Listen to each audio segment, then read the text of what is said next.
되자 거기 있던 무리들과 제자들이 그 예수님을 왕으로 삼으려고 이제 이렇게 무리들이 그런 생각을 하고 있을 때 예수님께서 제자들을 그곳에서 빨리 떠나서 배를 타고 떠나서 본 동네로 가라 이렇게 말씀을 하시고 무리들을 이제 왔던 자기들 집으로 돌아가라고 이렇게 하시고 예수님께서 산으로 올라가셔서 기도를 하셨습니다. 제자들이 배를 타고 이제 가버나움으로 가고 있는데 풍랑이 일어서 힘들고 어렵게 되자 산에서 기도하시던 예수님께서 그것을 보시고 즉시 일어나서 그것을 향해서 무리를 걸어갔습니다.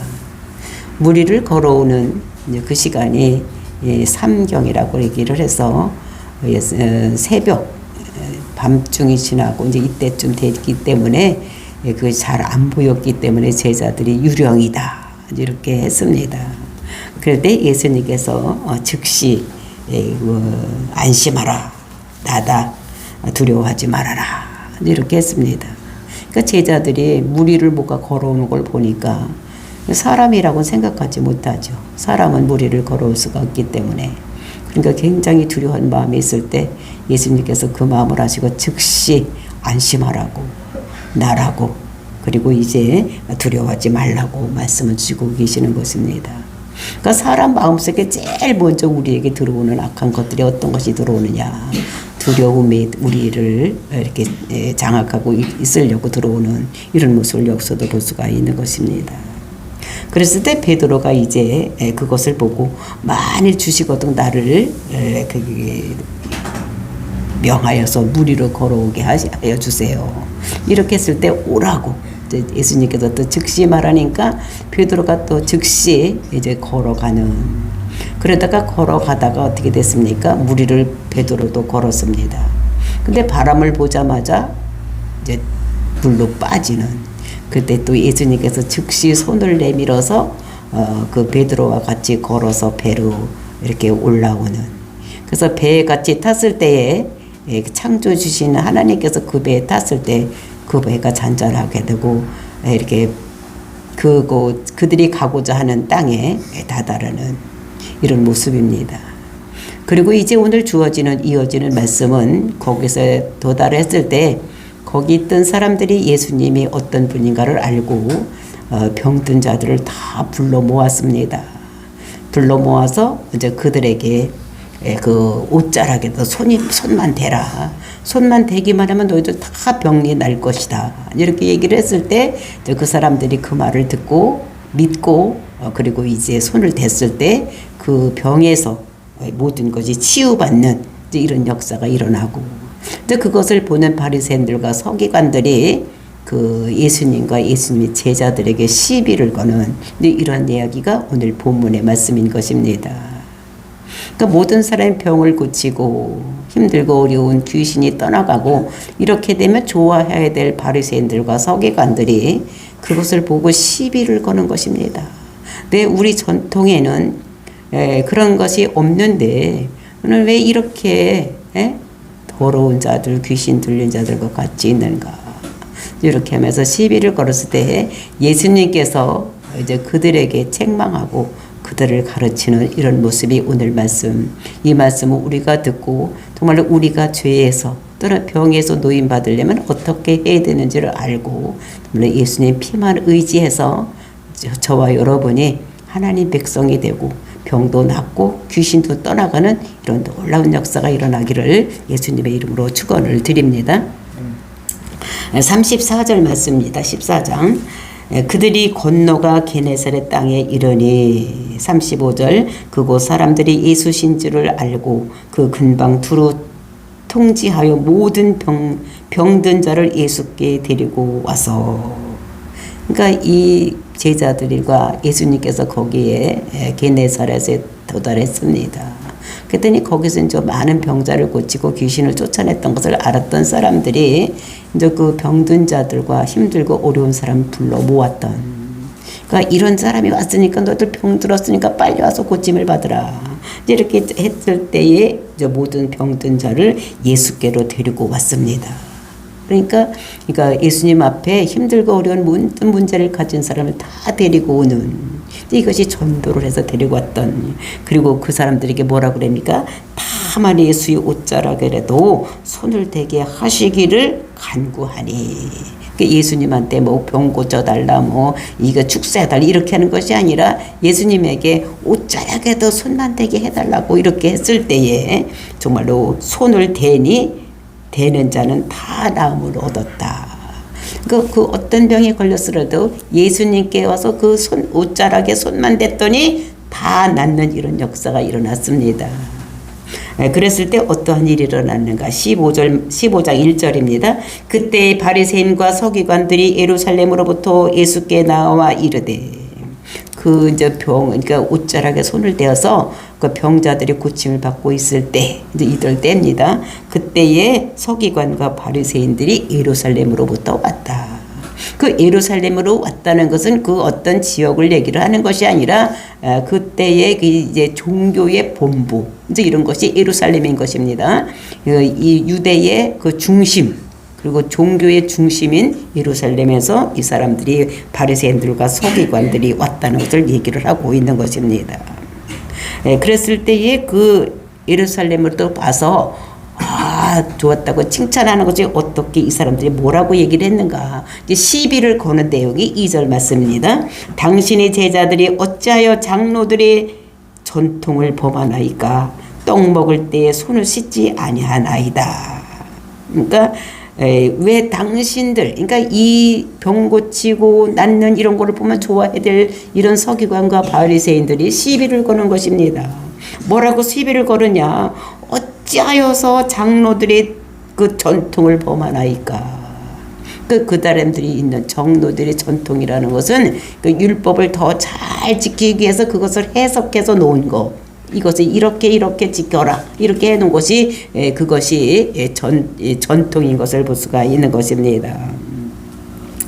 그러니까 이때에 이 예수님하고 제자들이 가는 곳마다 병자를 고치고 막 소동이 일어나고 많은 사람이 모이고 이렇게 했기 때문에 이 사람들을 주시하기 위해서 이 사람들을 감시하는 사람들이 있어. 이 사람들이 무엇을 잘못하나 이렇게 경찰관 같이 따라다니는 사람들이 바리새인들과 서기관들이 이제 경찰관들이 따라다니다가 이제 이 사람들이 잘못한다면 이제 즉시 연락을 받고 와서 왜 이렇게 잘못하느냐고 이렇게 따지는 이런 모습을 볼 수가 있는 것입니다. 시비를 거는 거죠. 그러니까 사사건건이 뭐 좋은 일만 일어나면, 그러니까 병자를 고치고 귀신을 쫓아내고 막 이런 일을 하면은 사사건건이 와서 시비를 거는 이런 모습을 볼 수가 있는 것입니다. 그것도 장로의 유전을 잘못 지킨다고, 즉 전통을 잘못 지킨다고 하는 것입니다. 그리고 그 장로들의 전통이라는 것은 율법을 잘 지키기 위해서 그거를 해석을 해서 이렇게 하라고 해놓은 이런 것이 전통인 것을 볼 수가 있는데, 그것이 어떤 것이냐? 우리가 제사장들에게 한 이야기가 있는 것을 볼 수가 있는데, 그것이 무엇인가 하면은 이 제사장들은 제사를 드릴 때 어떻게 해야 되는가를 써놓은 것이 있는 것입니다. 그래서 떡 먹을 때 손을 씻지 아니하나이다. 떡을 먹을 때는 왜 손을 씻지 않고 먹느냐? 손을 씻고 먹으라고 했는데 왜 먹지 않느냐? 이렇게 얘기를 하는데, 그 손을 씻고 떡을 먹어야 될 사람들은 우리가 레위기를 보면 제사장들이 제사를 지낼 때는 뭐를 해야 되냐면 손을 씻고 떡을 떼고 이렇게 해야 될 것을 이렇게 말씀하고 있는 것을 우리가 레위기에서 볼 수가 있는 것입니다. 그랬는데 이것이 제사장들에게 준 말씀이에요, 이거는. 그러니까 하나님께서 제사장들에게 제사를 지낼 때, 즉 다른 사람의 죄 문제를 해결하기 위해서 제사를 지낼 때는 너희들이 먼저 손을 깨끗하게 씻고 제사를 지내라, 이렇게 얘기를 했는데, 이 사람들이 어떻게 했는가 하면은 이것을 더 잘 지키기 하기 위해서 뭐 제사장들만 손 씻어야 되느냐? 제사장들만 손 씻는 것이 아니라 모든 백성들도 손을 씻어서 먹을 때는 항상 손을 씻고 먹어라. 이렇게 해서 다 제사장만 아니라 모든 사람들이 다 이것을 지키게 해놓은 것이 그것이 그 전통. 그러니까 그 하나님의 율법을 해석을 하는데 그러니까 제사장들만 하나님께서는 그렇게 하라고 했는데 그것을 모든 사람들이 그렇게 하라고 자기들이 써놓고 또 그것을 지키지 아니했다고 책망하는 이런 모습을 볼 수가 있는 것입니다. 그랬을 때 예수님께서 3절 맞습니다. 대답하여 이르시되 너희는 어찌하여 너희들이 전통으로 하나님의 계명을 범하느냐. 그것이 옳다 가하다 이렇게 나쁘다고 이게 그거에 대해서 반박하지 아니하고 예수님께서는 그들이 잘못하는 것을 한 가지를 지적하는 것을 볼 수가 있는데 그것은 5계명을 가지고 그들이 잘못 지키고 있는 것에 대해서 예수님께서 지적을 하는 모습을 볼 수가 있는 것입니다. 그래서 너희가 어찌하여 너희 전통 때문에 하나님이 계명을 범하느냐. 그러면서 그 범하는 것이 무엇이냐. 그것은 5계명을 가지고 너희들이 그것을 잘못 지키고 있다는 것을 4절에서 말씀하고 있는 것입니다. 하나님이 이르셨으되 네 부모를 공경하라 하시고 또 아버지나 어머니를 비방하는 자는 반드시 죽임을 당하리라 하셨거늘. 그러니까 아버지나 부모를 공경하라고 했습니다. 그리고 부모를 공경하지 않고 비방하는 자, 그러니까 비방 나쁘다고 하는 자는 반드시 죽을 것이라고 율법에 기록되어 있는데 너희들은 왜 그 계명을 지키지 않고 있느냐. 근데 그 사람들이 그때는 어떤 것을 안 지키고 어떻게 지키고 있었는가 하면 고르반 이렇게 하면 아버지 어머니께 드릴 것이라도 하나님께서 더 우선이기 때문에 그것을 하나님께 먼저 드리면 부모에게 드리지 않아도 된다. 이제 이런 것들을 그 사람들이 고르반이라고 지키고 있었던 것을 볼 수가 있는 것입니다. 그러니까 예를 들면 이런 것입니다. 내가 돈을 가지고 있는데 내가 한 돈이 50만 원이 있어. 그럼 그 50만 원을 이제 부모님이 야 내가 지금 돈이 궁하니까 나한테 꿔줘라 또는 나한테 줘라 이렇게 얘기를 했을 때에 그 사람들이 이것은 하나님께 드렸습니다. 고르반하는 것입니다. 이제 이렇게 하고 그 부모에게 드리지 않아도 그게 죄가 되지 않는다고. 이제 이렇게 그것이 공경하지 않는 것이라고 이렇게 그들이 알고 있고 그래서 이제 부모에게 드리지 않는 부모에게 주기 싫으면 그냥 고르반했다고 이제 이렇게 하는 것입니다.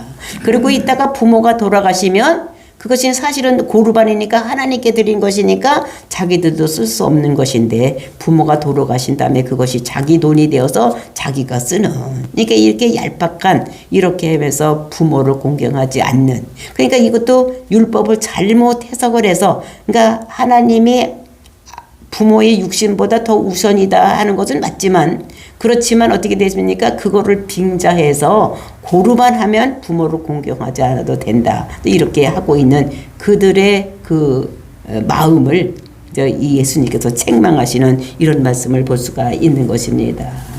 그러면서 5절 말씀입니다. 너희는 이르되 누구든지 아버지에게는 어머니에게 말하기를 내가 드려 유익하게 할 것이 하나님께 드림이 되었다고 하기만 하면 그러니까 부모에게 드려야 되는데 이것이 내가 하나님께 먼저 드렸습니다. 이렇게 하기만 하면 즉 고르반 하기만 하면 그 부모를 공경할 것이 없다 하여 너희의 전통으로 하나님의 말씀을 폐하였다. 그러니까 하나님께서는 원래 그렇게 하는 것이 아니라 부모를 공경하지 않으면 너희들은 어떻게 죽어도 된다는 거. 하나님이 이 어머니가 아버지나 어머니를 비방하는 자도 죽이니까 공경하지 않는 것은 뭐 죽임을 당하는 것이 당연한 것인데 너희들은 그것이 공경하기 싫으니까 그냥 고르반 이렇게 해놓고 이렇게 하는 거 이거는 너희들이 잘못된 것이다. 그러니까 너희 전통으로 하나님 말씀을 폐하는 것이다. 이렇게 말씀을 하시는 것입니다. 그러면서 7절에 위식하는 자들아 이사야가 너희에게 관하여 잘 예언하였도다 일렀으되 위식하는 자들이라는 것입니다. 그러니까 잘못하고 있다는 이런 것들을 얘기를 하면서 이사야가 너희들에게 관해서 이렇게 말했다. 그래서 이사야의 예언을 들어서 설명하고 있는 것이 8절입니다. 8절 9절 이 백성이 입술로는 나를 공경하되 마음은 내게서 멀도다. 사람의 계명으로 교훈을 삼아 가르치니 나를 헛되이 경배하는도다 하였느니라. 그러니까 이사야가 벌써 이스라엘 백성들이 어떻게 할 것인가를 사람들이 즉 완악한 사람들이 마음이 어떻게 될 것인가를 깨닫고 이렇게 말씀하신 것을 여기서 볼 수가 있는 것입니다. 정말로 입술로만 나는 하나님을 그 부모를 공경한다. 이렇게 한다는 것입니다. 그리고 실질적으로는 그렇게 하지 않는 또 이런 것들을 그 마음에서는 그 마음이 없고 입술만 내가 부모를 공경합니다. 내가 부모를 공경합니다. 하지 마음은 그렇게 되지 않다는 것입니다. 그러니까 그 청결하게 하는 거, 손 씻는 것도 구약에서는 손을 씻으니까 육체적인 것만 씻고 그러니까 이런 것만 생각을 했는데 우리가 산상수훈에서도 예수님께서 말씀하시기를 청결하게 하는 자는 복이 있다 이렇게 말씀을 하셨습니다. 그것이 제일 처음인데 그것이 어떻게 되면 청결한 것 손 씻고 발 씻고 이런 것이 아니라 마음이 청결하게 하는 자는 복이 있다 이렇게 말씀하신 것을 볼 수가 있는 것입니다. 그러니까 마음이 청결해야 되는 거예요. 그러니까 손도 육체도 깨끗해야 되지만 제일 먼저 마음이 청결해야 된다는 것을 이렇게 말씀하고 있는 것입니다. 정말로 사람이 가르침을 전통을 가지고 사람을 가르치는 것 이런 것들 가지고 정말로 하나님이 그 본뜻을 알아야 되는데 그 본뜻을 모르고 전통을 가지고 사람을 가르치는 이런 것들을 반격하는 예수님의 모습을 여기서 볼 수가 있는 것입니다. 이런 교훈이 교회에 깊숙이 이제 이렇게 선재되어 있는 그래서 어디로 확대가 되고 있느냐 근데 이것이 11절 말씀인 것을 10절 11절 말씀인 것을 볼 수가 있습니다. 그래서 무리를 불러 이르시되 듣고 깨달으라. 너희들 듣고 깨달으라는 거예요.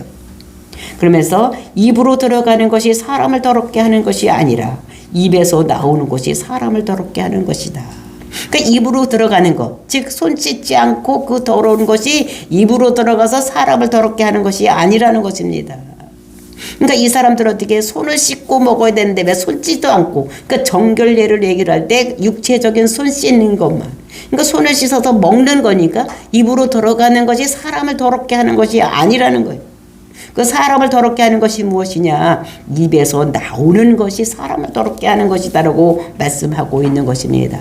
그러니까 입으로 들어가는 것을 우리가 음식을 먹든지 물을 마시든지 뭐 이런 것이 입으로 들어가는 거예요. 그런 것들은 우리를 더럽게 하는 것이 아니라는 거예요. 그것은 들어가서 우리를 영양분을 줘서 우리를 살아게 하는 것이지 더럽게 하는 것이 아니다.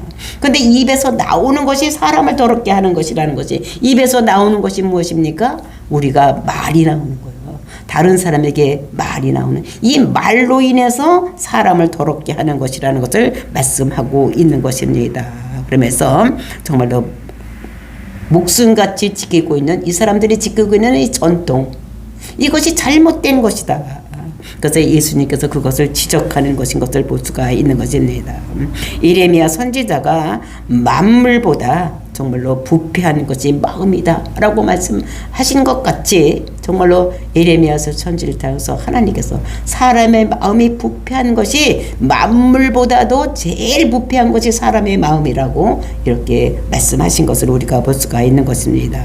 그래서 산상서운 그 설교에서도 마음이 청결한 자는 복이 있나니 이렇게 해서 마음이 청결해야 된다는 것을 우리들에게 말씀으로 주고 있는 것입니다. 그래서 우리가 이런 것들을 생각할 때 우리가 히브리서 11장 21절 22절 말씀 보시면 11장 히브리서 11장 21절 22절 말씀 보면 또 하나님이 집 다스리는 큰 제사장이 계시매 우리가 마음의 뿌림을 받아 악한 양심으로부터 벗어나고 몸은 맑은 물로 씻음을 받았나니 참 마음과 온전한 믿음으로 하나님께 나아가자 이렇게 말씀을 하고 있는 것입니다. 그러니까 하나님께 나아가는데 우리가 어떻게 됩니까? 부패한 마음이 있는데 그것을 피를 뿌려서 깨끗하게 하고 나아가야 될 것을 이렇게 말씀하고 있는 것입니다. 그래서 예수님 피가 우리를 깨끗하게 하는 것이지 물로는 우리가 깨끗하게 될 수가 없다는 것을 우리들에게 말씀하고 있는 것입니다. 그래서 전통으로는 우리를 깨끗하게 할 수 있는 것이 아니라 우리를 깨끗하게 할 수 있는 것은 예수님의 피밖에 없다는 것을 말씀하시고 정말로 그것이 인간 개개인이 예수 그리스도로 말미암아 정결하게 되는 그러니까 모든 인간이 죄 아래 있기 때문에 모든 인간이 죄를 지었기 때문에 죽음으로 달려가고 있는 거예요.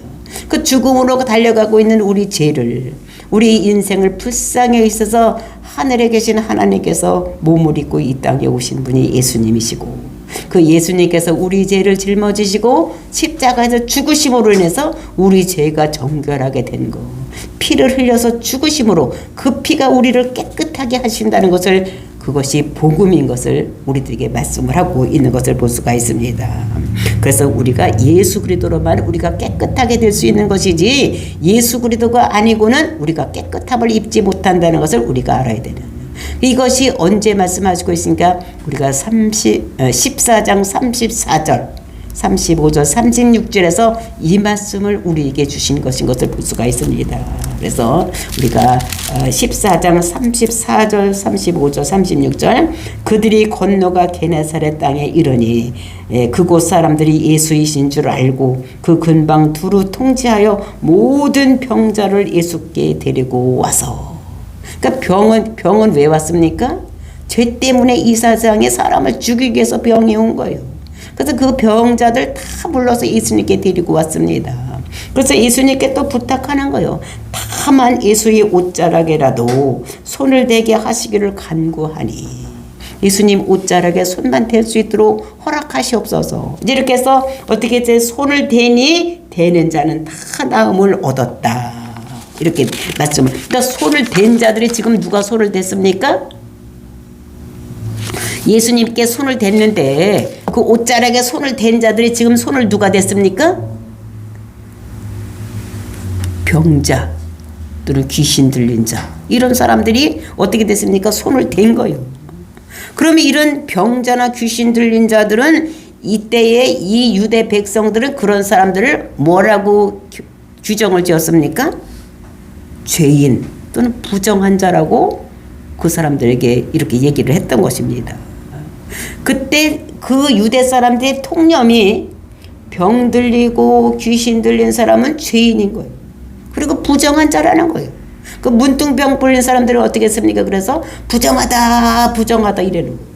내가 부정하다. 내가 문둥병 걸린 거는 내가 부정해서 걸렸으니까 부정하다. 그러니까 유대 사회의 통념은 병든 자나 귀신 들린 자는 다 이걸 부정한 자고 죄인이라고 얘기를 하는 것입니다.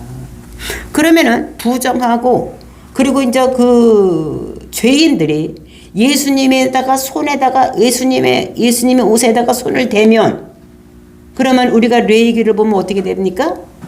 부정한 자와 만나고 부정한 사람이 만지면 어떻게 됩니까? 그 사람이 부정하게 되는 거예요.